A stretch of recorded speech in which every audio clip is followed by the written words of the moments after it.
Every day, we enjoy various coffees and teas, savor decadent sweets, and try not to eat that last square of chocolate because sugar is not suitable for us. We have access to many things in our world, which makes it easy to forget that these things don't always exist. How did they get that way? Who came across them or made them? Some of our favorite things come from strange places, which is interesting. Number 10. Yogurt is not Greek. How often do you go to the store to buy a tasty jar of yogurt that looks like Greek yogurt? The answer is pretty often. The name makes it sound like the product is Greek, but not. Its roots can be found in Mesopotamia, where it began around 5000 BC. For hundreds of years. The soured milk product was a favorite in the Middle East and the Balkans. But in the early 1900s, a Bulgarian medical student named Stamen Grigorov found the bacteria that cause milk to be sour and give yogurt its characteristic tart taste. The bacteria was named Lactobacillus bulgaria to show respect for its origin. The name Greek yogurt came about because of a marketing effort in the United States. The name stuck around after that for some reason. Number 9. Coffee doesn't come from Brazil. Studies show that more than 1 billion people worldwide drink coffee daily. Even in the UK, where most people drink tea, business reports show that about 98 million cups of coffee are sold daily. Even though many ads talk about how good Brazilian coffee smells and tastes, it doesn't come from Brazil. Brazil is the largest coffee producer in the world, which is why this ad campaign was made. In Ethiopia, people first discovered what happened when they went to the plant. The story goes that a monk saw that they got very active when his goats went to the fruit from the coffee trees. After telling the other monks about the fruit, they all chose to try it for themselves. Word got worldwide, and the first coffee culture began in Arabia. It slowly spread around the world and became the craze it is today. Number 8. Croissants are not French. When someone says croissant, the first thing that comes to mind is France, known as the world's dessert capital. But the truth is that croissants came from Vienna. At first, they were called Kipfel, which in German means crescent. The Kipfel is first described in a song from the 1300s. The text makes it sound like King Leopold got the treat for Christmas. But there are more well-known stories about how the famous moon-shaped dessert got its name. One of the most well-known Austrian tales says that it was created to celebrate the Austrians' win over the Ottoman Empire in 1683. It was filled with nuts and butter, and the half-moon form was meant to look like the crescent on the Turkish flag. But it's important to remember that the French added the puff dough that makes the dish what it is today. Number 7. Chocolate is not from Switzerland. We know that cocoa nuts grow on cocoa trees and are used to make chocolate. Olmec groups from the south of Mexico are thought to have been the first people to pick the fruit of the cocoa tree. But the Mayans were the first to use chocolate as we do now. They made a rich chocolate drink with chiles and sometimes honey or corn flour to thicken or sweeten it. People think the drink was drunk daily because it tasted good and gave them a coffee boost.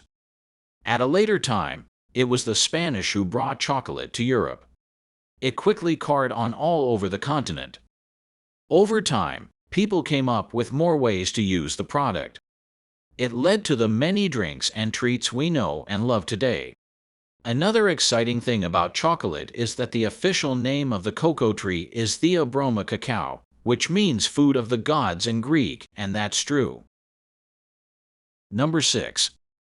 Things that aren't French or American pancakes. The word pancakes makes me think of many intense metal things.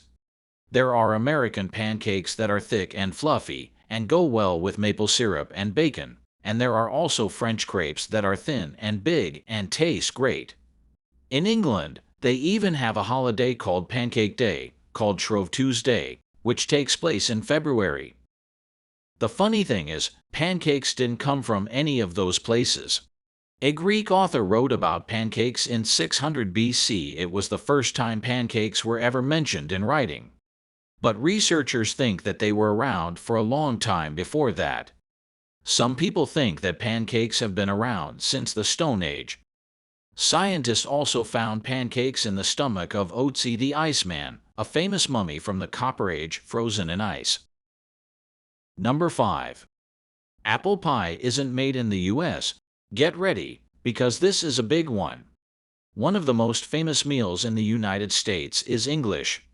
The dish came from England, but the recipe is thought to have been affected by French, Dutch, and Ottoman food.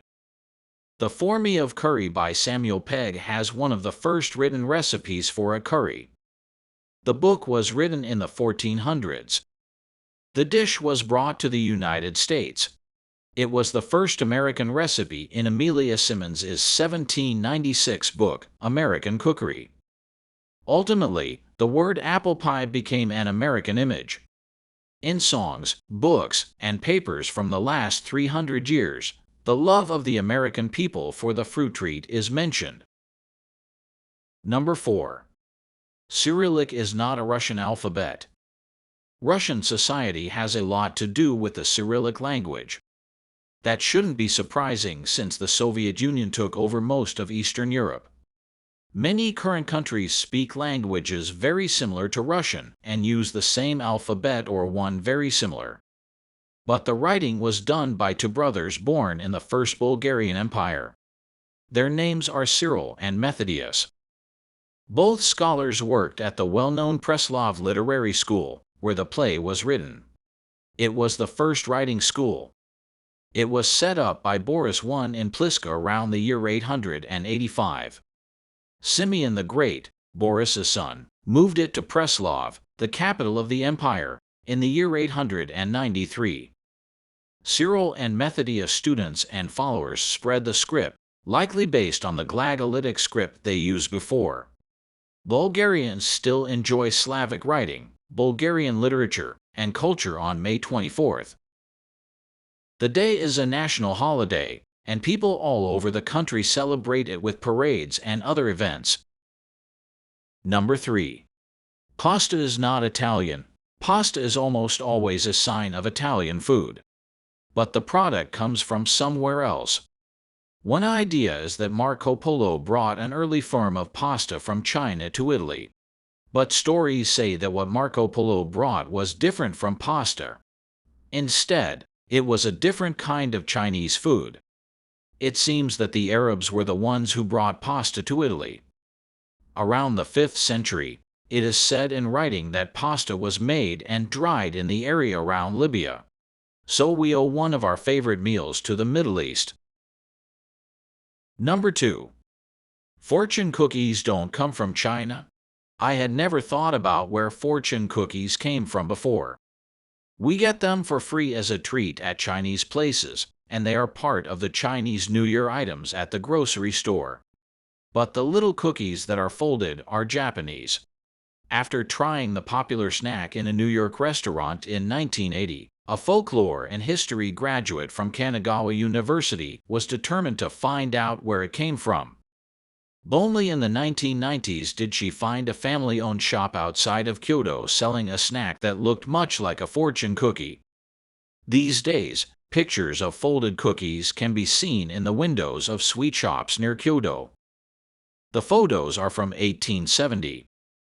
The snack was called a fortune cracker and was brought to the United States by Japanese refugees in the early 1800s. But it seemed like the original Japanese fortune cookie wasn't made of dough with vanilla flavoring. Instead, it was made of black sesame and miso. But the form was still the same, and the fortune message was still inside. Number 1. Bagpipes don't come from Scotland. The roots of the Scottish national instrument can be found in Egypt. The first bagpipes were very close to the ones we use today. But the instrument was more disturbing. Most of the bag was made of dogskin instead of sheepskin, and the tubes were made of bone instead of wood.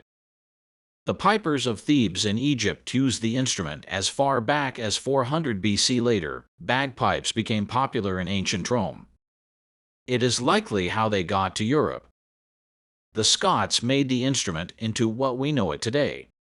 Another interesting fact is that the bagpipe is also the national instrument of Bulgaria, which is also in Europe. It's the main thing that makes traditional folk music what it is. In conclusion, understanding the true origins of beloved things can be a fascinating journey that reveals the complexities of human history and culture. By dispelling common misconceptions, we can gain a deeper appreciation for the evolution of the things we cherish and the diverse stories that contribute to their creation. So the next time you enjoy your favorite food or use a famous invention, take a moment to reflect on its true origins and the fascinating history behind it.